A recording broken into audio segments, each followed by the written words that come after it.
Great to see you all again.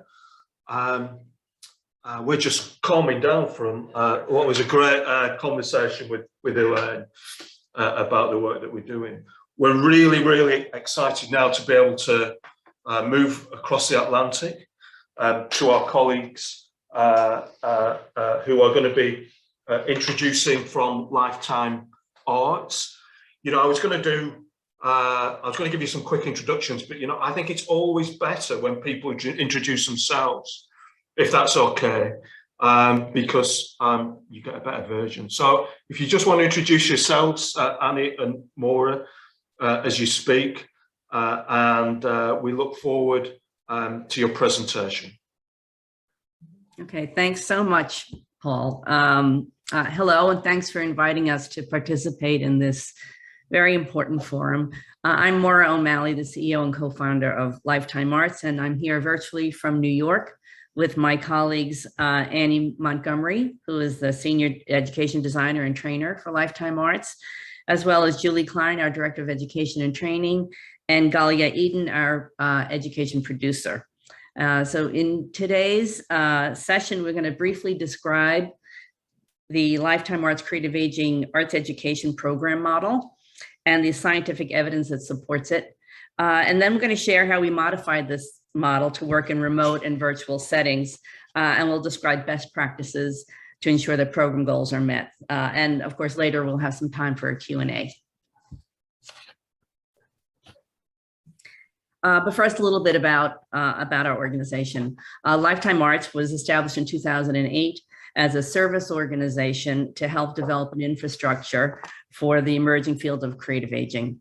Our goal is to build the capacity of community-based organizations to develop, deliver, and sustain engaging, participatory programs that recognize older adults as creative and social learners.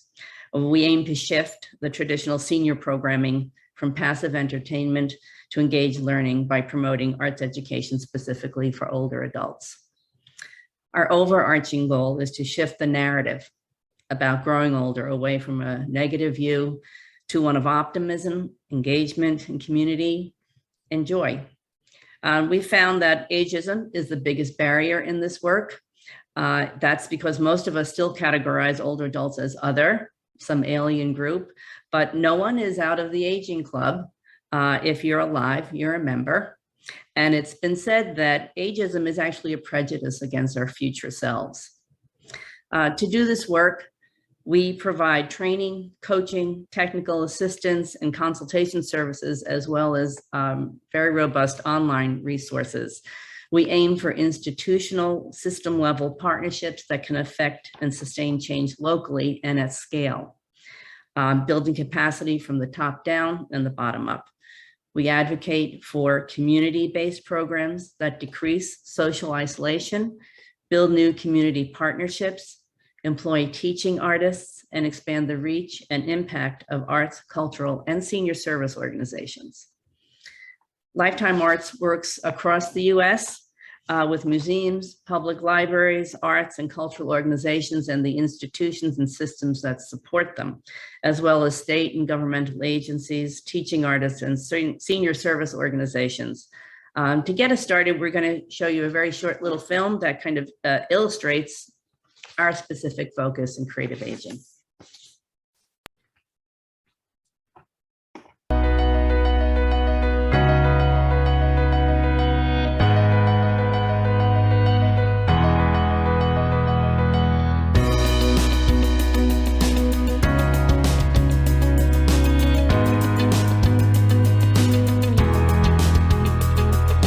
I never painted before.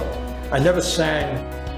I mean, I did some singing in the shower, but never in public, stuff like that. No, and not only that, you get to meet new people, interesting people. And today, we had the congressman from this district. He came, said hello, and he sang with us.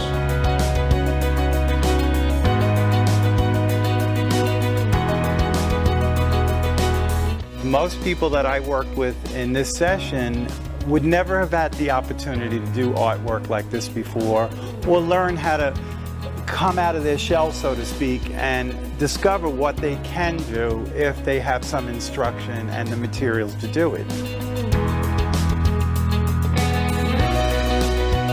You saw it today, like this energy, it's like whoosh.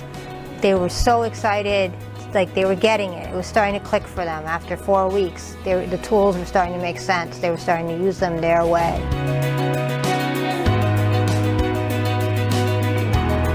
It's just a really, really stimulating environment.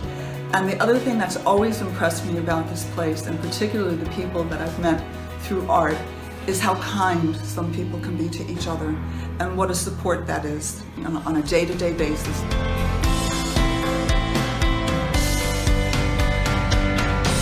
People can really, in expressing themselves, draw themselves out of their inner aloneness and make them feel part of the environment in some way, a part of life. You're looking at a happy man right now. And it was all on account of all of the singing. I'm in a good mood. I'm not depressed. I'm looking forward to life in general because of this experience.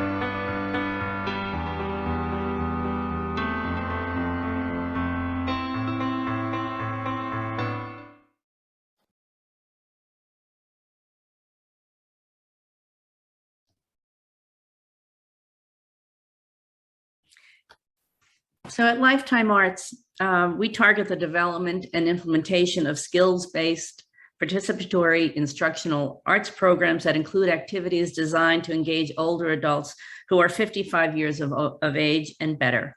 In short, it's arts education for older adults. Other than being between the ages of 55 and 105, older adults are diverse in every way possible. Race, ethnicity, gender, sexual orientation, religion, economic status, access to technology, geographic location, and population density. This multi-generational 50-year span includes everyone from people who've finally had the time to follow pursuits, to retirees experiencing isolation after their built-in social network has dissipated. It also includes empty nesters and those whose familial relationships have shifted due to relocation or loss. It includes people with and without partners, LGBTQ+ and immigrant elders, as well as veterans, prisoners, and refugees, and the many people who are living into their 80s and 90s and beyond. So creative aging encompasses two main areas of practice: arts education and the arts therapies. Arts education programs are offered in all disciplines and are facilitated by experienced teaching artists. People generally self-select to participate and need not have any prior experience in the art form. Arts education programs can happen in a variety of community settings: libraries, senior centers, churches, community centers, and more. On the other hand, creative aging work in the arts therapies happens in clinical or skilled nursing settings and uses the art modalities and creative processes to promote wellness, recovery, and rehabilitation through unique personal interactions.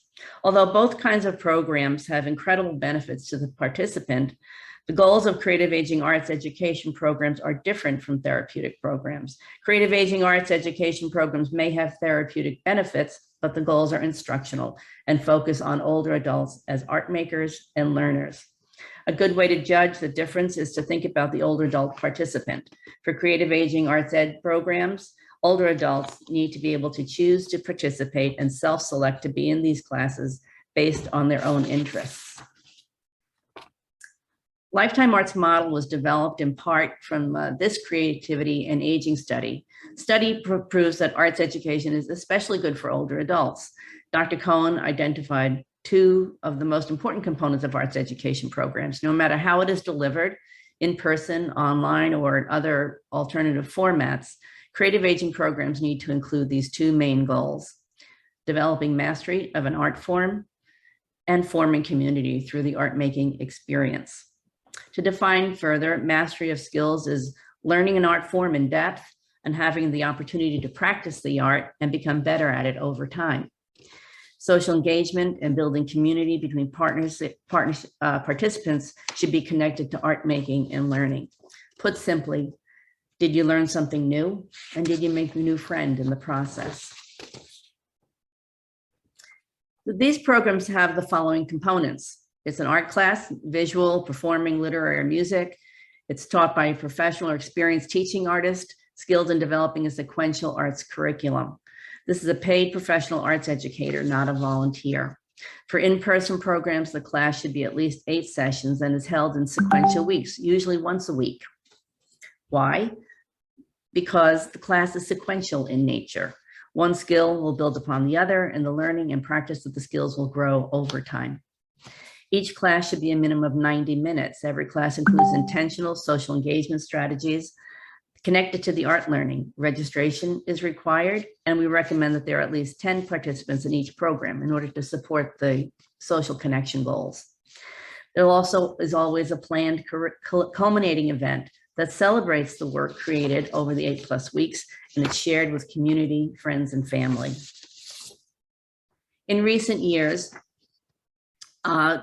creative aging program has increased in all kinds of organizations across the US. One reason is the growing awareness and new bodies of research that demonstrate the positive impact of community-based programs, arts programs specifically, on the health and wellness of older adults. And until 2020, creative aging programs were generally in person and in community. The pandemic, of course, forced a stop to these effective programs, and older adults already socially isolated were particularly hard hit. In the US, creative aging programmers responded to this new and urgent need. Learning from and partnering with many of these organizations, Lifetime Arts designed a new set of creative aging best practices for remote delivery. And we now disseminate this training to develop creative aging programs in remote settings as part of our general menu of services. Programmers and teaching artists require training, resources, and access to expert technical assistance in order to deliver new programs online or via other remote platforms like telephone. Despite the myth that older adults are not technologically savvy, remote programming has been amazingly successful and popular. The pandemic has really brought creative aging into the digital realm.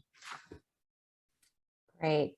Thanks, Maura. This is Annie Montgomery, and I'm going to tell you a little bit more about these adaptations that we've learned from organizations and what we're disseminating now throughout the United States. So Lifetime Arts still recommends a sequential model for arts learning when online, where skills build over time, but we understand and we recommend that adaptations should be made that are appropriate and beneficial to online or other remote learning environments. For in-person programs, we recommend ideally 8 class sessions when we're together. But online or remote programs, that we've seen it's been reduced to more like 4 or maybe 6 synchronous classes online. And as a reminder, synchronous sessions are comparable to meeting in person. Folks are gathering together online, very much like we're doing so today, or over the phone on a very set schedule. Creative aging classes can also and should utilize additional asynchronous elements between classes to extend and supplement the learning. Asynchronous learning consists of activities that students might complete on their own time, such as maybe instructional videos that the teaching artist can create, viewing resources online, maybe reviewing artists' professional bios and work, watching films, listening to music scores, or even going on a virtual museum tour. For duration, often folks when working online are shortening their 90-minute creative aging classes to more like 45, maybe 60, 65 minutes. And then in terms of class size, in person, we recommend a 10 person minimum if possible, just so that those social engagements can bonding and friendships can be formed. But online, that may look a little bit different. Manageable teacher to student ratios are still very, very important. So just because an online platform like today's session, for example, can accommodate 100 people in the world and in learning environments, that's really not appropriate for a creative aging class where the creative aging goals would be maintained. And also, it's really ageist to think that older adults can't take part in online learning. The pandemic has really sort of unraveled and turned that notion on its head, which is really exciting. At the same time, setting up students for success with technology is really, really important part of the process. Ideally, organizational staff or host sites will provide pre-programmed tech support to help students get over some of those initial challenges. And that extra support is often enough to get them past that digital divide.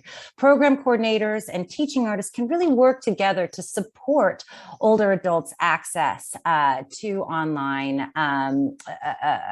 technology and savviness around the platform. Some organizations are offering one-on-one tech coaching, sharing how-to videos, or referring older adults to supportive organizations like Senior Planet, a tech support organization for older adults in the United States. You're going to see a link in just a minute into the chat about that. They have a national hotline for folks 60 and up to get answers to any tech questions they have. And Senior Planet also hosts Aging Connected, which is a website and a tool that offers older adults an opportunity to find some resources to find low-cost internet in their area, as well as links to free introductory classes and how-to videos.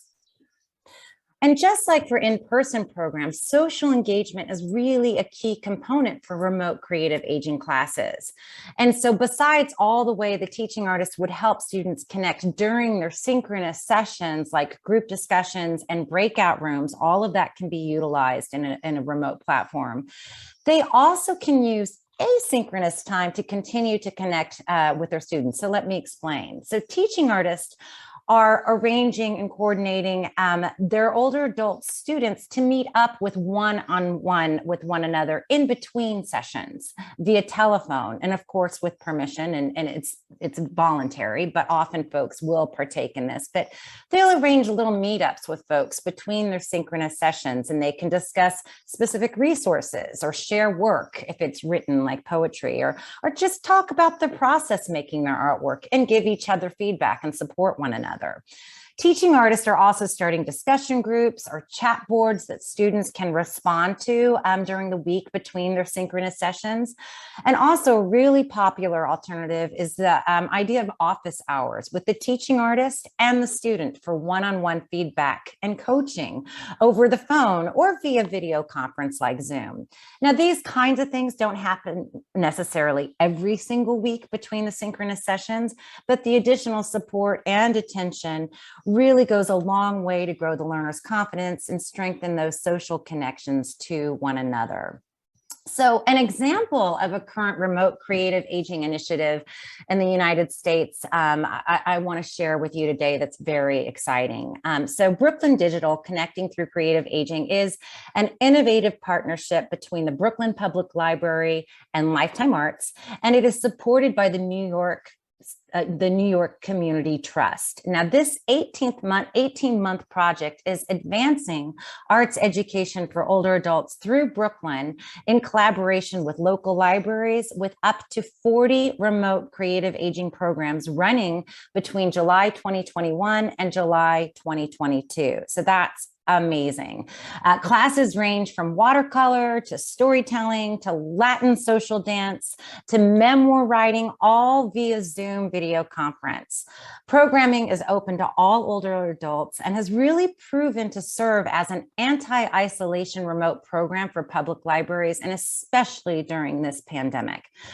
Due to the success and popularity of this project and really demonstrating the success of this kind of program and the impact that it has, different private foundation has provided a generous grant to support another round of training for newly hired adult service librarians and an additional programming funds for 30 more programs that will continue to begin this summer. So in the first round, teaching artist Antonia Perez guided older adults online through abstract and representational collage art using materials from their homes. This program, of course, culminated in a virtual share-out discussion of participants' final pieces via a Zoom conference platform. And so this is what Antonia had to say about her class. As the pandemic forced people to stay inside and curtailed their ability to engage socially, remote virtual art classes have made it possible for older adults to continue experiencing the benefits of in-person classes and have opportunities for self-expression, learn about arts and artists, and connect with others. So it's really a real clear evidence that virtual program can work and has a huge impact on older adults now during the pandemic, but also for any adults that might live at a distance for any reasons in the future. So we've really learned a tremendous amount. As mentioned before, an important aspect of creative aging programming is the culminating event. Pictured here are a variety of successful culminating events, performances, readings, and gallery shows. Now, culminating events provide an opportunity for participants to show the work they have done.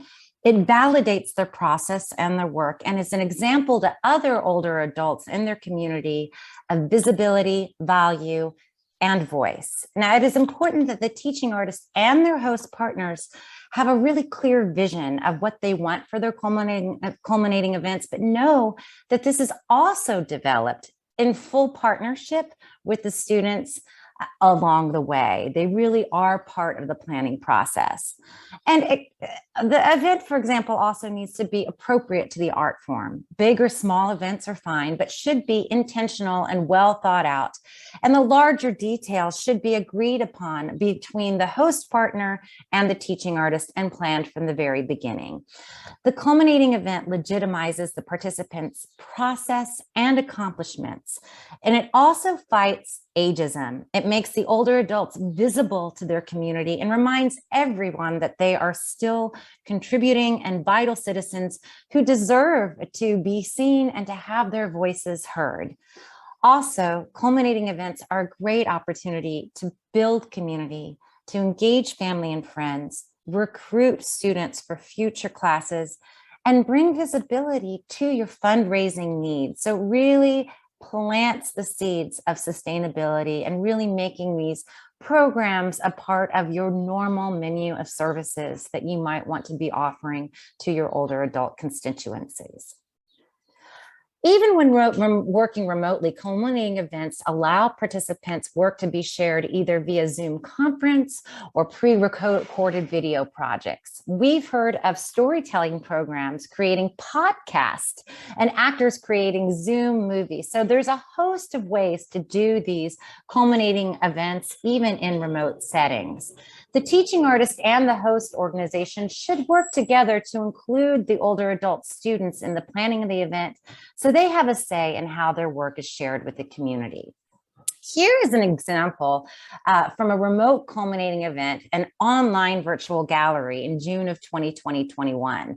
Ohio History Connection pivoted their creative aging virtual arts program from in-person to online, and they really wanted to highlight their students' work in a very special way and celebrate their willingness to jump into the online process.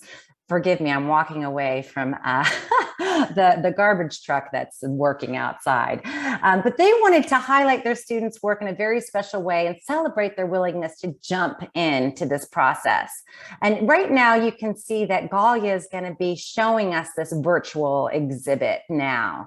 The class was a weaving program and participants used a hand loom to create a variety of textile pieces. And it's worth noting that the students were given additional instruction on how best to photograph their work so that it would show up clearly in the gallery space. Galia will put a link in the platform in the chat so you can explore it a little bit more on your own time. But also just know that another simpler option might be to just simply post images of students' work onto the organization's website or social media pages where folks can comment on the work and share their experience of viewing the work and complimenting the students' work and their hard work in their process. So this is just a little bit about some of the adaptations that we've made, but now we really want to open it up to some Q&A in our last 10, 12 minutes that we have of our presentation to talk about maybe even some of your own experience of adapting to online learning. Wow, that was absolutely fantastic, Annie and Maura. Really inspiring to hear the work that you're doing. Such an incredible organisation. I just wanted to ask one thing before we take questions from the floor, and it was a question actually that Phil Cave, who's one of the founders of CARDA and has been working in this area for a long time, is how do you how do you get city leaders and how do you get the support from organisations and agencies, city planners, cultural leaders for this work? Because it's absolutely incredible. It's a great question, and it's an ongoing part of our work. And I think that, early on when we started, we understood that we needed to demonstrate what this work looks like, because people would say, we'd say, oh, we're interested in arts education, arts programming for older adults. And people immediately said, oh, you mean arts and crafts? And, our efforts were to move away from the one-shot passive entertainment kinds of programs that were happening. And so we very diligently, we seeded programs to make them happen. We coached the programming teams and we documented the results, which have always been incredibly inspiring. So we took videos, we photographed, we collected testimonials, we did video interviews with participants, and we disseminated that information. And we also, I think an important part of the work is that we are very intent on developing cross-sector partnerships and talking about the fact that older adults are part of every sector of society. So we aim to develop partnerships between sectors. Like in New York State, we're working with the State Arts Agency, the State Arts Council, and the State Office of the Aging. Both of them serve older adults. Both of them are, same with Parks and Recreation, the museums in the country, public libraries, social service organizations, senior residencies.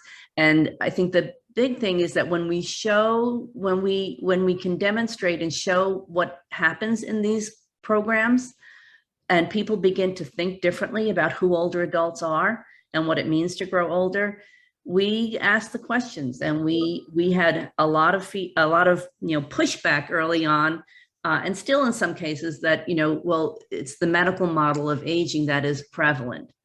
And so our efforts have always been to show and to demonstrate the positive aspects of aging.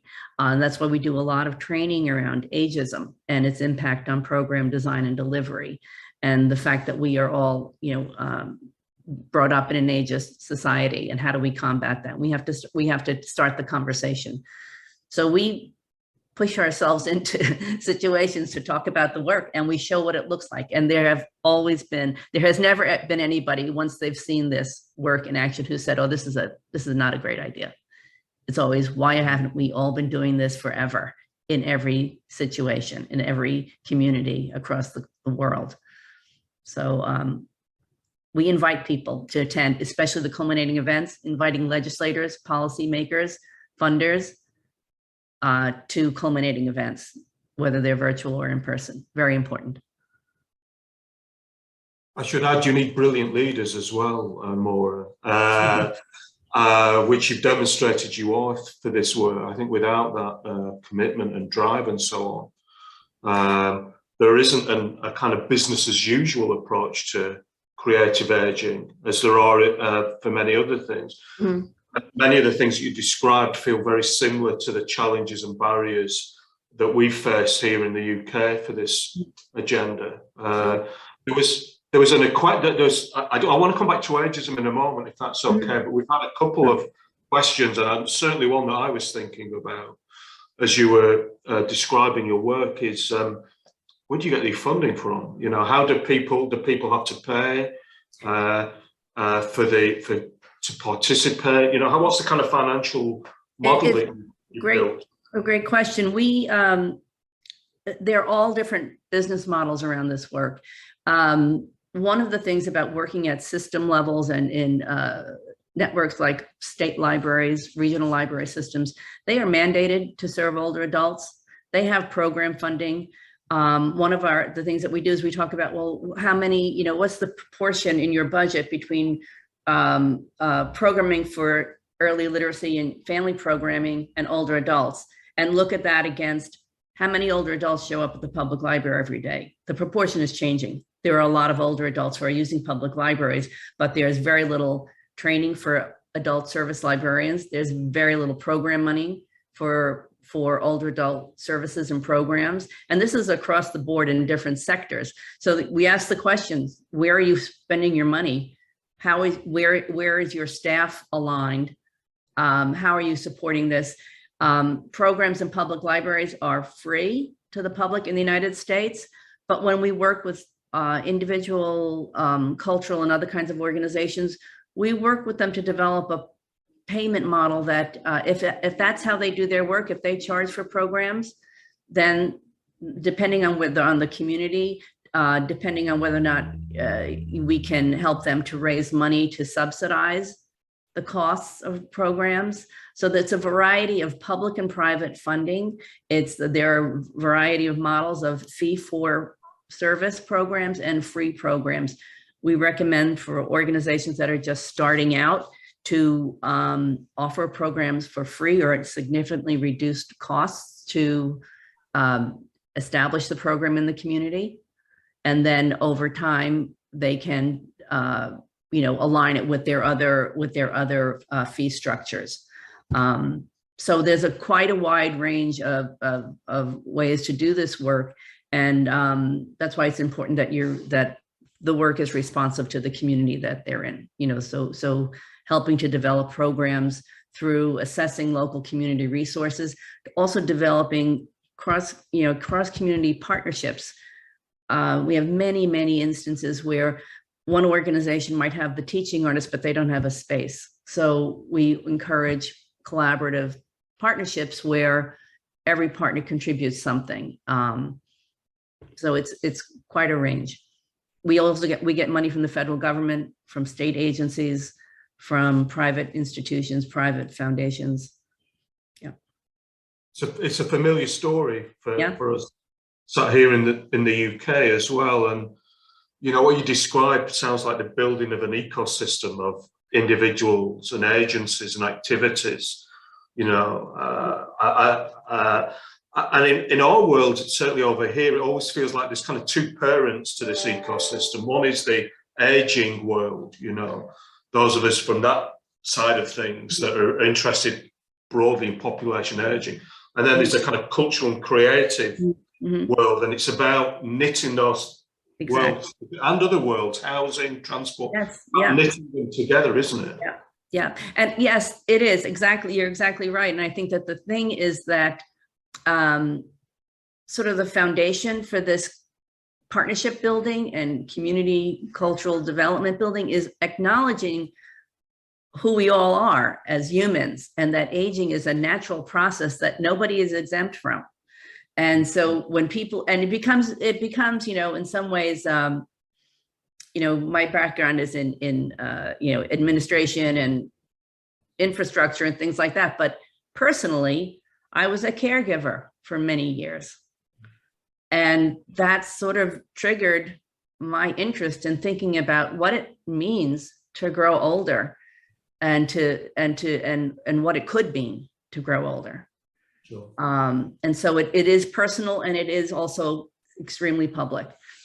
It's really both. I think the personal dimension is really interesting. The number of people that work in our team here and are involved in projects and programs, because of their personal experiences, either being brought up by their grandparents or other carers, and have had special relationships, you know, and myself included, and feel really attached to that relationship and want to see it, you know, being, I guess, known about. I think. I will ask one. I think it's one last question we've got. We'll see how we do for time. You know, I was interested when you were talking about almost kind of challenging public bodies about, you know, the proportion of funding. You know, are you funding? I mean, this is an issue for us, and there's a kind of risk, isn't there, for us, I guess, that those interested in this world of aging, which is the kind of generational kind of or intergenerational conflict and that kind of discourse that we hear, that, you know, the baby boomers have stolen all the resources and the house, you know, and created this terrible world that we live in. So there's an element there, but it seems to me that the big issue for us over and over again, and we've heard it a number of times today, is this issue of ageism and how we confront that in a kind of way which doesn't make us sound kind of shrill or weird or, you know, put us at odds with most people's positive attitudes towards older people and aging. I just wonder if you've got any thoughts on any of those things, really, and anything else, frankly. Well, I think that it's interesting, the film that you showed with the International Dance Program. I think that kind of work is really important because ageism cuts both ways. And the idea of learning together and why intergenerational programming, you know, is whatever, or multi-generational, you know, because we're in this 50-year span, we have 80-year-olds and 55-year-olds, and then there's 30-year-olds and 5-year-olds and all these different generations. So how the more opportunities that we can build for people to work and learn together, I think the stronger we'll be in terms of helping us all to look at our lives as in a lifespan look. And it's not that one is better than the other. It's just that this is our world, this is our life, this is how we live our lives. And so demonstrating these programs, building opportunities, asking the questions is really important. And we find that also, like a lot of the teaching artists that we train and work with, they range from 22 years old to 80 years old. And for every single one of them, this work changes how they think about who older people are and what it means to grow older. And it's a positive change. So I think it's that effort to keep going towards the positive and highlighting the positive aspects of aging and of respecting each other wherever you are in the lifespan. It takes a lot of work to do that, you know, but the arts are an amazing platform to bring out the best in people, actually, I think.